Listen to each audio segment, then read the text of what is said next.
Welcome back to the channel. So the biggest patch to Once Human is coming tomorrow on August 15th, and it is insane. It makes me so excited for the game because the devs are obviously listening to the community, and it fixes probably the biggest issue that I think most people have had with Once Human. And as always, if you enjoy this type of content, please consider giving me a like and subscribing for more Once Human content. Now, let's dive into the details.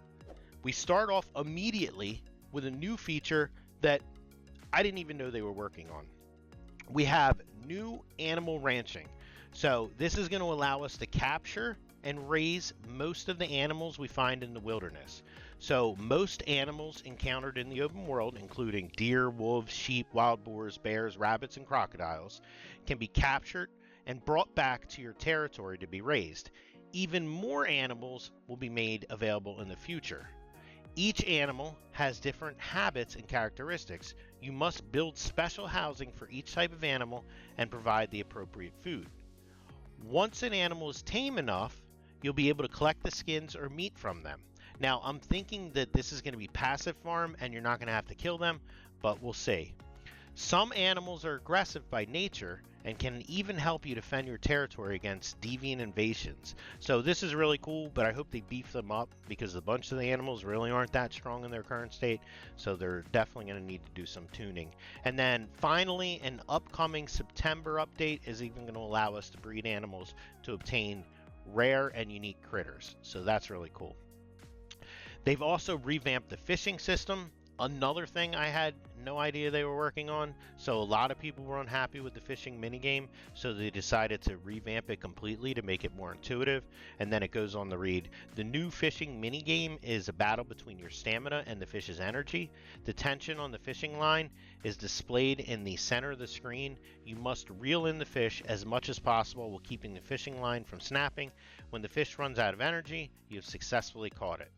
So some small fish can now be used as bait. Large and ferocious fish prefer the smaller fish to the common bait. So finally, bait is going to matter in the game, so that's really nice. They optimize the fish types. They reduced the waiting time required when fishing or reeling in a fish. And they added new rare fish, which you can see on the screen. And most importantly, we're going to be able to add more fish to our fish tanks, up to 8. The having only one fish thing allowed was pretty silly, so I can't wait for this update just for that alone, but wait, it keeps getting better. Did someone ask for new game modes? Well, yeah, probably. A lot of people were looking for more to do in the end game, so they're adding new wilderness game modes, which I'm guessing just means open world activities. So we'll start off with the new PvP event for the PvP servers. It's called Sproutlet Conquest. So this PvP event is going to start at a random settlement in Chalk Peak, Lone Wolf Wastes, or Blackheart region every Tuesday, Thursday, and Saturday at 4:20 p.m. server time. So I'm guessing the devs are definitely enjoyers of the Devil's Lettuce if they chose that time. So how it's going to work, the game is going to last for 20 minutes, and Sproutletite, which is a new in-game item, is going to start spawning 5 minutes after the event starts, and it can be obtained by mining. Everyone's going to be flagged in the area, and the more Sproutlites that you carry, when you get killed, you'll drop more. So I guess you don't lose everything, just a percentage of what you have, and then at the end, you can talk to Nisa and exchange them 1-for-1 for Sproutlets. The second new event, Ancient Ones Trail, and now it didn't specifically mention server type, so I'm guessing this is going to be available for everyone. Goes on to read, people have reported seeing the Ancient One descend upon the highest mountain in Chalk Peak. The Ancient One's trial awaits any metas who can climb to the top of the mountain. Board the Ancient One and face a trial that will test determination and courage. Metas who earn the Ancient One's recognition shall receive lots of rewards. Call upon your most trustworthy companions and attempt the Ancient One's trial together. So that sounds pretty exciting. I'm all for adding more and more events to the end game. Honestly, I was pretty disappointed with the Manibus event, so hopefully this one's going to be much better. Next up, and this one is huge, like huge. They are adding mod conversions once you hit level 40. So essentially you can take 6 of your unenchanted legendary mods and you can convert them into a mod with the main attribute of your choice. So this is so big, and it gets even less RNG. If 4 of the 6 mods have the same suffix, the converted mod is guaranteed to have that suffix, assuming it's something that the mod can get. Now, I love this idea. I have pages of legendary mods that I'll never use, so this is going to make gearing up and min-maxing so much better and quicker in the end game. Another big update, controller support is finally here. So a lot of players wanted this, or they were waiting for it. I know I have friends that didn't want to join until they added it. Well, now they have no more excuses. It's time to get started. What's that, you say? You can't join my server because it's locked? Well, not anymore. They're enabling special invitation codes that you can send to your friends so they can join your server, even if it's full. So this by far is the biggest win in the patch notes for me. I feel like there's tens of thousands of players who didn't get to play with their friends in Season 1 or just decided not to play, at all, because after the first day, the servers were all locked down. So I had big concerns with this going into Season 2, but this seems to fix all of that. I think they did it in the best possible way too, so I'm really excited for this. I plan on letting my friends into the server right away, even though it's going into the last phase in just a few days, and I think that's the best part. And if you don't know why that's such a great idea to start super late, then make sure you watch my why I think you should start now and not wait for the next season video. It then goes on to talk about how scenario signups work, which I covered in a previous deep dive video, but I'll go over the flowchart one more time in case you missed it.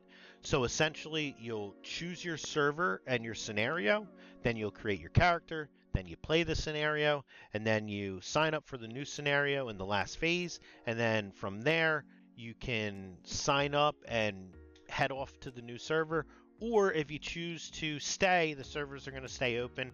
In the first season, it's going to be 4 weeks. They said that it'll change between seasons, so you get to hang out, complete everything you want to do, and then if you're still undecided by the time the servers close, it'll just push you off into the Eternal Land, and then from there, you can start the process over, jumping into a new server whenever you're ready. So then it talks about what we can bring and what we can't bring, which again, I've covered multiple times. So I'm just going to toss these images up and you can pause if you want to see more. I'll also add this to our Discord server's supporting documents. So if you want to download them or see them for yourself. So if you like my videos, all the spreadsheets, map routes, graphs, etc., they're all going to be stored in that Discord. So check out the link in the description to join. The next one is big too. In the upcoming season, we're releasing a new scenario with higher difficulty. The scenario is going to include 2 combat environments, with each environment containing different cradle override combinations, super anomaly types, exclusive blueprints, and calibration blueprints. So there are also 2 combat difficulty levels for this scenario. You'll have a normal and a hard mode. On hard difficulty, Deviants, dungeons, and other challenges are going to be tougher, but they're also going to yield more rewards, and you can choose whichever combat difficulty level you prefer. So that's really awesome, and if you notice, they said exclusive blueprints, so that leads me to believe that each season we're going to get some stuff that you'll never see again. So it makes playing each of the seasons even more impactful and more important. Next up, we have some new shop arrivals for our whales. So they're adding an afternoon latte fashion set. They're going to have some new epic hairstyles and rare makeups, and then the Teddy Warrior fashion set and the Teddy partnered discounted theme pet are going to be available after the update. This versatile warrior fights, heals, and even carries a chilled backpack full of ice cold drinks. So I'm sorry, but I need this Teddy Warrior outfit. This thing is crazy. I love it. They're also going to be adding Lightforge loot crates. So these will have guaranteed cosmetics along with a chance to drop special Lightforge cosmetics. And then they go on to say that you can't get duplicates, which is great, and you have a guaranteed Lightforge collection cosmetic within 30 openings. So this is kind of like the wish machine where you're guaranteed to get something by 20 hits. The duplicates are going to get turned into tokens. So this is kind of like the Masuko cosmetic tokens, and then you'll be able to use those to buy Lightforge items from probably a Lightforge shop. Next, for all of us who were wondering how and when to get that really cool flaming motorcycle skin that we've seen in the skins menu, it's going to be part of the Lightforge loot crate, and you'll have a chance to get either the bike skin, a skull fashion set, or a flaming weapon cosmetic. So, you know, this is why the game can be free. They're going to make a ton off of all this cool stuff. So, you know, the more cool stuff they add, the more money they make, the more they can, you know, do other stuff and work on the game. So I love it. Next, we have even more events. The first event is the Wilderness Express, which is going to start on August 15th. So we'll enjoy racing through the wilderness alone or as a team, and then we're going to earn points for mileage and collisions, and then reach the required score to claim rewards, including Starchrom and limited edition fulfilled wish vest cosmetics. So this will be another way to get Starchrom, and I love that because Starchrom is the only way to really get your end game gear and stuff. So having more ways to get it in the game is awesome. And plus, you know, who didn't want to play Road Rash in their Once Human? So I probably dated myself with that reference. I grew up playing Road Rash, but I think this is going to be awesome.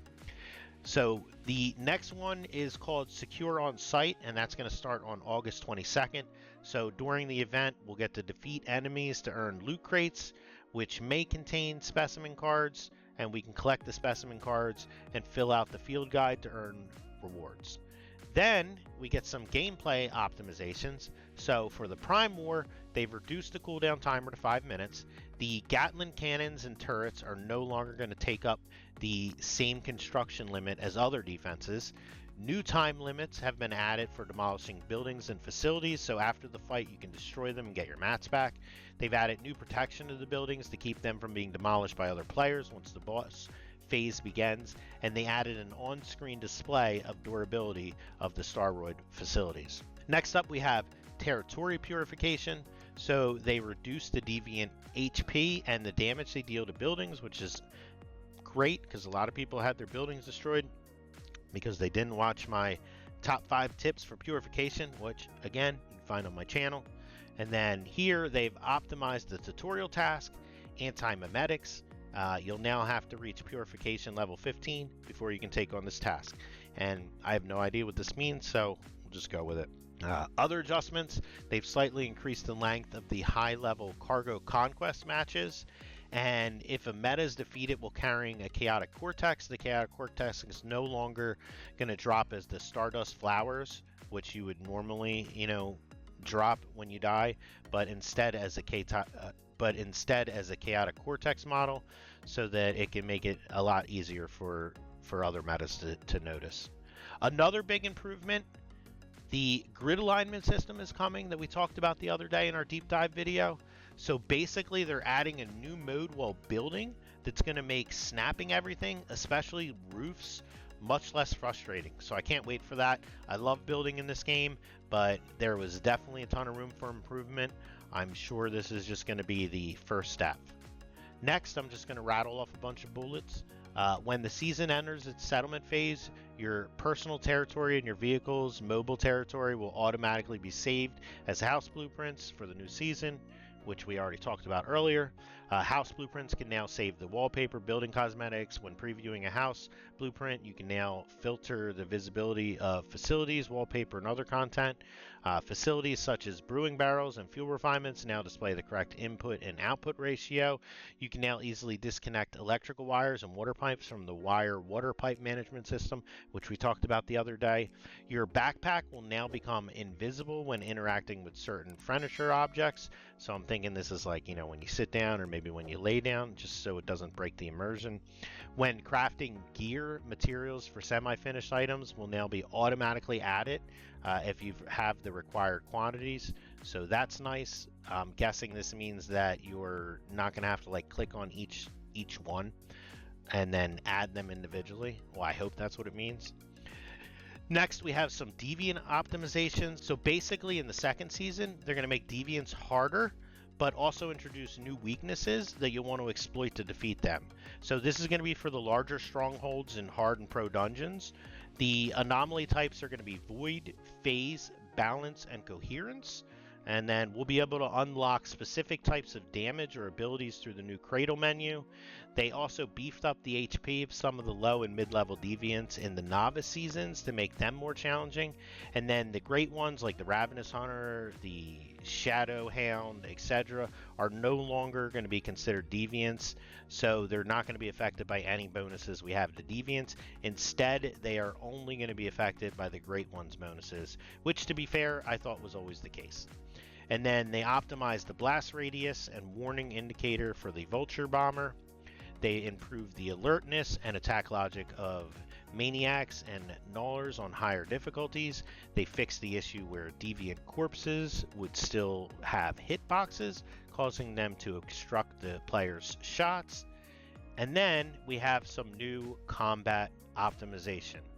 And unfortunately, it looks like a lot of these are nerfs, but it was aimed at making PvP less punishing, so I'll do my best to summarize these, but if you want to read the full list, I'll link it in the description.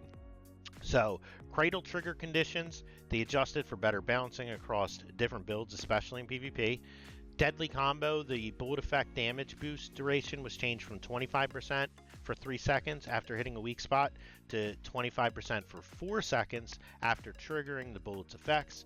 Transient impact, the power surge damage boost was changed from 25% for 3 seconds after triggering a power surge to 25% power surge damage and 18% shock elemental damage for 15 seconds after defeating an enemy.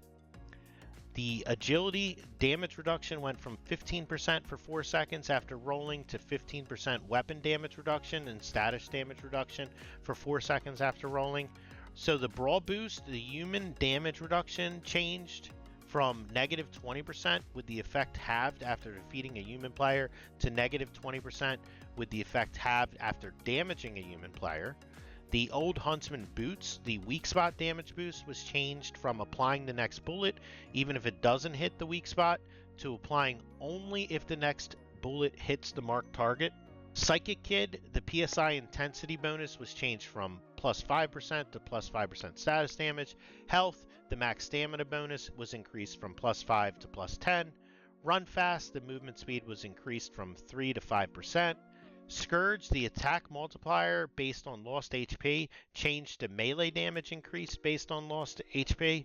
The Fabled Masamune, and I'm pretty sure I didn't pronounce that correctly, but crit damage boost threshold was adjusted from 3% for every 1% durability over 60% to 3% for every 1% durability over 50%, with attack reduction adjusted from 1% per 1% durability below 40% to 2% per 1% durability below 20%. The Long Axe crit rate and melee swing speed boost was changed from 10% crit rate and 3% speed for 10 seconds, stacking up to 5 times to 8% crit rate and 5% speed for 10 seconds, stacking up to 3 times. The Stun Baton power surge infliction chance was increased from 33% on light strikes to 80%. That's pretty big. The Recurved Crossbow, the crit rate bonus was reduced from 30% to 15% against targets marked with the bullseye. Compound Bow, the reload speed and crit rate bonus now stacks up to 3 times with unstable bomber damage multiplier increasing by 3% per shot, stacking up to 6 times. Jaws Affix, blast elemental damage boost changed from 30% for 12 seconds after defeat to 30% for 8 seconds after a weak spot hit. The Doombringer Shotgun, the bullseye trigger chance was reduced from 65% to 30% on hit, but increased to 80% when within 5 meters. So just gonna have to be closer. That'll be nice. The Deviation Handling damage boost against deviants changed from 50% against bosses and elites in novice season and plus 25% in season 2. Then we have some dev notes which I'll quickly summarize. The Deviation Handling adjustment, damage output on test dummies, the wooden stakes, they were reduced due to the deviation handling adjustment, so no other stat changes. The last Valor had some damage issues, so there were lower damage observed on the test dummies due to its penetration type, so they're going to add more test dummy types in the future. Smoke bomb mechanism attacking within a smoke bomb range now temporarily removes the cloak effect. So smoke bomb visual obstruction no longer affects elite and boss mobs. Battle stats bug fixes. They fix an issue with Squidward's weapon damage bonus, Doyen's cloak damage bonus, purple mod stats, portable territory functionality, most wanted stats, and Hammerhead self-damage on test dummies. They fixed the incorrect duration for tracking, bullet buff, and excessive reload speed bonuses from calibrations. There were some new additions. They introduced new calibration blueprints for Season 2, offering different style for weapon enhancements, so that's really awesome. New additions. They introduced new calibration blueprints for Season 2, offering different styles for weapon enhancements. They added new mod suffixes, resonance, and battle, and adjusted the acquisition methods for keyword suffix mods. They updated text descriptions, buff bar icons, and reduced energy link consumption during gear calibration. The deviation optimization adjustments. They fixed issues with deviations not attacking test dummies. They optimized animations and interactions with facilities. They introduced new traits for specific deviations in Season 2 and increased the resource production efficiency, which is really big because some of these things, like the rabbit, they'd be out all day and they come back with like 6 hides, so I can't wait for that. They reduced PvP damage factor for deviations to prevent instant kills. Survival optimizations. They added auto flashlight features. They carried over dish formulas across seasons and allowed sprinting at reduced rate under certain survival conditions. Guidance optimization. They added new guide feature and improved interaction experience for the Rift Anchor gameplay. Map optimizations. They improved the map navigation for monolith danger zones and display priority of the securement silo icons. The vehicle optimizations. They fixed season settlement issues with vehicle territory facilities and optimized camera logic during vehicle reversing. They added options for friend vehicle usage and vehicle dismissal within the territory. World exploration optimization. They enhanced convenience for neutral stronghold shops, adjusted interaction keys, and reduced the push notifications for lower quality whispers. The social function optimization. They improved in-game voice functions, added new events channel, and added translations and sharing features. Boss dungeon securement silos. They reduced the difficulty of Araxium dungeon and optimized audio and stats for securement silo Psi. Eternal land optimizations. They fixed the visibility issue with distant trees, added temporary backpack for season settlements, and addressed issues with vehicle facilities. Trade optimization. The vending machines earnings now are stored in the machine's storage space instead of being sent directly to the backpack to prevent overburdening during exploration and combat. Other optimizations. They increased space-time scan range and adjusted the sprinting ability under certain survival conditions. So wow, that's it. I'm beyond happy with all these changes and updates. I didn't expect it so soon, but the devs have surprised me yet again, and I think that's really great for the future of this game. So thanks for watching until the end, everyone, and let me know what you think of the patch notes below. Like, what was your favorite thing? Also, if you enjoyed this video, please leave a like and subscribe for more great Once Human content, and I'll see you in the next one. Thanks.